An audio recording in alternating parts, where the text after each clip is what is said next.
Salvatore, da quei primi provini in cui eri una spalla per Ciro ad oggi, se dovessi sintetizzare questi anni in un momento, in un'immagine del tuo viaggio insieme a Jenny, quale sarebbe? Beh, io credo che, l'ho già detto in qualche altra intervista, però secondo me c'è un'immagine che sintetizza e sintetizzerà Gomorra per sempre, che è quella prima scena in cui il battesimo di fuoco di Jenny, quando lui e Ciro per la prima volta sono alle vele e ammazzano quel tossico. In quella scena secondo me c'è racchiusa tutta Gomorra, tutta la violenza che genera su un ragazzo che probabilmente in un altro contesto, in un'altra famiglia sarebbe stato tutt'altro, ma che è stato forzato a diventare quello che poi abbiamo visto in queste stagioni. E quello secondo me racchiude tutto un universo che parte da due personaggi, come quello di Ciro e come quello di Jenny, ma che contempla tutti gli altri personaggi che hanno ruotato attorno a questi due, da Donna Imma, Don Pietro, fino a finire a personaggi come Azzurra, che sono stati poi fondamentali nella vita di Jenny. Quello che abbiamo raccontato è stato un macromondo in Gomorra 1, in Gomorra 5 racconteremo un micromondo, cioè un obiettivo che è andato man mano stringendosi verso l'intimo dei personaggi, perché in questa stagione noi vedremo Jenny nell'intimità, Ciro nell'intimità, Azzurra nell'intimità, vedremo il loro dolore, le loro sofferenze, i loro stati d'animo e tutto questo è celato dietro alle azioni e alle parole che dicono.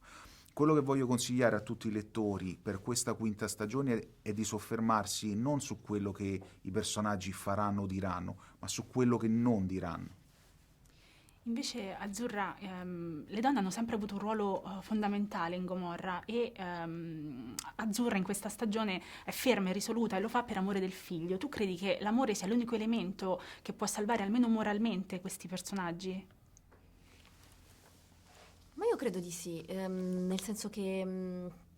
ecco, per esempio, nel ritratto di Azzurra questo è un elemento che sicuramente la diversifica da tutto il resto da tutte le altre donne ritratte finora, perché ci sono stati sicuramente esempi di donne che hanno avuto un esercizio del potere molto più diretto, molto più attivo. Azzurra invece è una che ha cercato di proporre un tipo di esempio familiare diverso, pur ovviamente essendo padrona di un certo linguaggio criminale,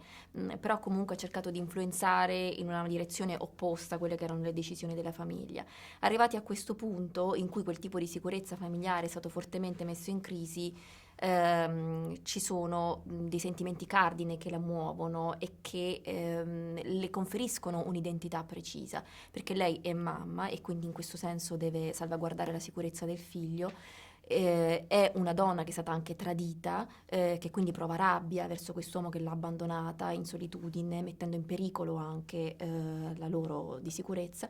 Però nello stesso tempo è anche una donna innamorata e quindi in questo dissidio profondo, in questo conflitto profondo, cercherà di sfidare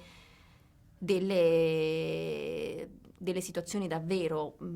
pericolose che davvero la metteranno a dura prova. E credo che il sentimento che vibrerà latente per tutta quanta la narrazione possa conferire una grande intensità alle loro scene, scene di due attori che sono comunque stanchi di un percorso che hanno sviluppato per tutto l'arco narrativo, per questa guerra che si aggira intorno,